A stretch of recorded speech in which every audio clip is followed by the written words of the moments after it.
महिला आयोगाचा कारभार जनसुनावण्या महिला आयोगाच्या कार्यालयातनं न होता राजकीय पक्षाच्या कार्यालयातनं अर्थात राष्ट्रवादीच्या कार्यालयातनं सुरू असायच्या, अशी देखील आता माहिती सुरू आहे। ज्या रुपाली चाकणकर आहे त्या पक्षीय कार्यालयात जनसुनावणी घ्यायच्या, ते देखील पुण्यातच फक्त। एक लक्षात घ्या, आज महामहिम राज्यपाल महोदयांची जी महाविकास आघाडीच्या सर्व महिला नेत्यांच्या वतीने भेट घेतली गेली, या भेटीमध्ये चाकणकर हा विषय म्हणजे असं काही व्यक्तिगत पातळीवर जायचं कारण नाही आणि एवढा छोटा विषय घेऊन इथे येण्याचं पण काही कारण नाही। जे मुद्दे आम्ही आज इथे चर्चेला मांडलेले होते ते सगळ्यात महत्त्वाचा पहिला मुद्दा की हगवणे केसमध्ये खूप सारा राजकीय हस्तक्षेप आहे।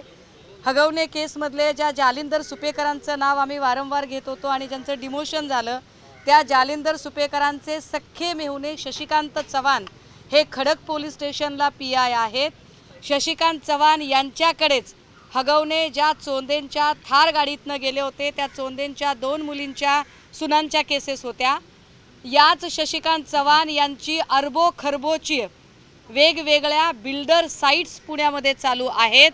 त्यामुळे शशिकांत चव्हाण आणि जालिंदर सुपेकर या दोघांची चौकशी करण्यात यावी या केसमध्ये, यासाठी आम्ही माननीय राज्यपाल महोदयांना आज चर्चा केली। दुसरा महत्त्वाचा मुद्दा होता लाडकी बहीण योजनेच्या साठी म्हणून जे पैसे वर्ग केलेले आहेत, विशेषतः आदिवासी कल्याण विभागाचा निधी आणि सामाजिक न्याय विभागाचा निधी, सारथी, बार्टी, महाज्योती अशा 3ही ठिकाणच्या फेलोशिप्स अजून मिळालेल्या नाहीत। त्यामुळे तुम्ही लाडकी बहीणचे पैसे द्या, पण ते पैसे देताना ज्या वंचित घटकाचा निधी आहे तो निधी अजिबात कुठेही वळता केला जाऊ नये, यासाठी आम्ही राज्यपाल महोदयांकडे मागणी केली। एक तिसरा महत्त्वाचा मुद्दा, ड्रग्जचा मुद्दा गेली 2-3 वर्षांपासून गाजतोय। विशेषतः पुण्यामध्ये अनेक इल्लीगल पब बार आहेत, ज्याचा त्रास रस्त्याने चालणाऱ्या मुली आणि महिलांना होतो। तर त्याही संबंधाने राज्यपाल महोदयांनी स्वतः पुढाकार घेऊन त्या जिल्ह्यांच्या SPंना बोलावून घेऊन त्यांच्याशी बोलावं, या संदर्भात चर्चा झाली। चौथा महत्त्वाचा मुद्दा जो आपण महिला आयोगाचा बोललात, आमच्या सगळ्या महाविकास आघाडीच्या सगळ्या नेत्यांचं एकमत होतं की या ठिकाणी आपण पूर्णवेळ काम करणारी एखादी अध्यक्षा द्या, ज्या पार्टी कार्यालयातनं जनता दरबार भरवतील अशा महिला काही त्याच्यात काम करू शकत नाहीत।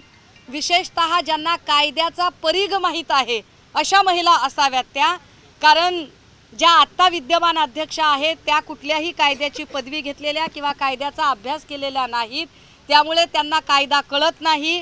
त्या ईमेल पाठवण्याला सुमोटो म्हणतात, सुमोटो कसा केला जातो हेही त्यांना कळत नाही, हा त्यांचा प्रॉब्लेम आहे।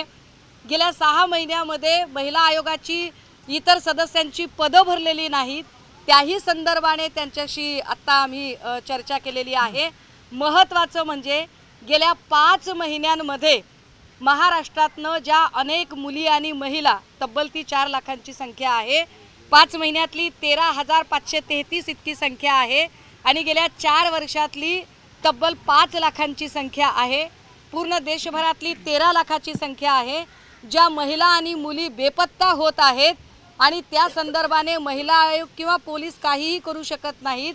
सो या ज्या मिसिंग बायका आहेत यांच्या संबंधाने राज्य शासनाने पुढाकार घेऊन काही वेगळी मोहीम काढता येईल का, या संबंधाने आता आम्ही राज्यपाल महोदयांशी चर्चा केली आणि मला आनंद आहे की पक्षीय राजकारणाच्या पलीकडे जाऊन राज्यपाल महोदयांनी अतिशय चांगला वेळ देत आमच्या सगळ्यांचं म्हणणं ऐकून घेतलं आणि आम्हा सगळ्यांना आश्वस्त करत, ड्रग्जचा मुद्दा असेल, महिला आयोगाचा असेल, त्यांनी तिथल्या तिथे ते सगळं ऐकून घेत त्याच्यावर की आम्ही महिला आयोगाला बोलवून त्यांना आम्ही प्रश्न विचारू, त्यांना आम्ही जाब विचारू किंवा ड्रग्जच्या मुद्द्यावर नो ड्रग्ज ही मोहीम चालवली जाते तर त्यावर आपण आम्हाला कधीही कळवा, आम्ही त्यात काम करायला तयार आहोत, असंही राज्यपाल महोदयांनी सांगितलं।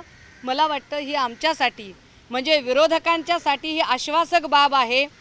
मागच्या राज्यपाल महोदयांच्या तुलनेत या राज्यपाल महोदयांचा हा निपक्षपाती दृष्टिकोन आम्हाला जास्त भावणारा होता। एक तर ते असं आहे की रुपाली चाकणकर म्हणतात की माझ्यावर टीका केल्यावर प्रसिद्धी मिळते, त्यामुळे ते कदाचित राजभवनावर गेले। कोण आहेत चाकणकर? कोण आहेत चाकणकर? रश्मिका मंदाना आहेत का?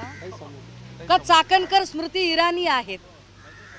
चाकणकर आहेत कोण? म्हणजे कोणत्या क्षेत्रातल्या सुप्रीमो आहेत? राजकारणातल्या, बॉलिवूडमधल्या, प्रशासनातल्या? कोण आहेत चाकणकर की त्यांच्यावर बोलल्यावर प्रसिद्धी वगैरे मिळते? मला वाटतं काही लोकांना फारच मोठे गैरसमज असतात. त्यांनी या अंधश्रद्धेतनं जितक्या लवकर शक्य होईल तितक्या लवकर बाहेर यावं. त्यांच्यासाठी तत्परतेने पुढे आलेले त्यांचे लाडके भाऊ सुनील तटकरे साहेब यांनाही माझी विनंती असेल की तटकरे साहेब, तुम्ही तुमच्या लाडक्या बहिणीला या अंधश्रद्धेतनं बाहेर काढा. त्यांच्या बोलण्याने किंवा त्यांच्यावर न बोलण्याने आम्हाला काही घेणं देणं नाही. मी तर म्हटलं ना की चाकणकर हा अत्यंत छोटा विषय आहे. आम्ही ज्या विषयांना डिस्कस केलं, लाडकी बहीण योजना, ड्रग्जचा मुद्दा, महिला बेपत्ता झाल्यात, महिला सुरक्षा आणि सगळ्यात महत्त्वाचं की हगवणे केस ही CIDकडे वर्ग करण्यात यावी आणि जालिंदर सुपेकर आणि खडक पोलीस स्टेशनचे त्यांचे सख्खे मेहुणे शशिकांत सुपेकर यांच्या बेहिशोबी मालमत्तेची चौकशी व्हावी. पहिल्यांदा प्रश्न समोर येतो आहे. 843 ज्या महिला होत्या, ऊस कामगार महिला, त्यांच्या गर्भपिशव्या काढाव्या लागल्या त्यांना, कारण त्यांना ज्या प्रकारे शारीरिक स्थिती असते महिलांची, काम करता येत नाही, अशा गोष्टींमुळे कुठेतरी गर्भपिशवी काढावी लागली. कसं पाहता या प्रकरणाकडे? बीडमधला गर्भाशयाची पिशवी काढण्याच्या ज्या शस्त्रक्रिया आहेत त्या महाराष्ट्रात नाही तर देशातलं क्रमांक 1 आहे त्यामध्ये. आणि यावर आम्ही सातत्याने आवाज उठवत राहतो, कारण बीडचा हा जो जिल्हा आहे हा ऊसतोड कामगारांचा पट्टा म्हणून ओळखला जातो आणि ऊसतोड कामगारांना दोघांचं मिळून एक कोयता असतो, स्त्री आणि पुरुष. अशा परिस्थितीमध्ये जर बाई गर्भधारणा झालेली असेल तर कोयता मिळवायला अडचण येते. त्यामुळे बाई मोकळी असली पाहिजे. या अर्थाने जी गर्भाशयाची पिशवी काढली जाते, एका अर्थाने तिचा मातृत्वाचा अधिकार नाकारणं या सगळ्या गरिबी आणि आर्थिक स्थितीमुळे हे वाईट आहे. दुर्दैव असं की याची जरासुद्धा काय म्हणता येईल त्याला, एक थोडीशी जाणीवसुद्धा इथल्या आयोगाला नाही. दुसरा महत्त्वाचा मुद्दा की आज कुणीतरी काहीतरी बैठक नेमलेली होती, काहीतरी असं चाललेलं होतं. मला कळत नाही आहे की त्यांना खरंच बैठक घ्यायचा अधिकार आहे का? मुळात राज्यपाला जर महिला आयोगाची नेमणूक महामहिम राज्यपाल महोदय करतात आणि राज्यपाल महोदयच त्यामध्ये काही फेरबदल करू शकतात, तर नीलम गोरे त्याची समीक्षा कशा करू शकतील? आणि जर याच्या उपर नीलम गोरेंचं असं म्हणणं असेल की मी विधानसभेची उपसभापती म्हणून ही बैठक बोलावली, तर विधानसभेच्या उपसभापतीने पारदर्शक पद्धतीने आणि निपक्षपाती पद्धतीने वागायला हवे. आपल्याच मर्जीतल्या 4 बायका बोलून उगाच असं वासरात होंडीगाई शहाणं म्हणणं बरोबर नाहीये, हे समजलं पाहिजे.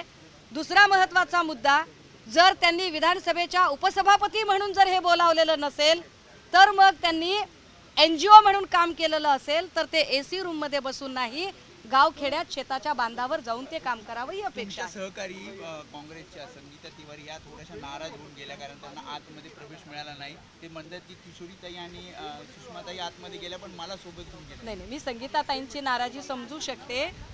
ती टेक्निकल अडचण अशी होती की या सगळ्या शिष्टमंडळाच्या वतीने बोलणी करत होत्या रोहिणीताई, पण रोहिणीताईंकडून रोहिणी खडसे आणि शिष्टमंडळ असा शब्द लिहायचा राहून गेला. त्यामुळे अपॉइंटमेंटमध्ये फक्त रोहिणी खडसे असंच नाव आलं, बाकी कोणाचीच नावं नव्हती.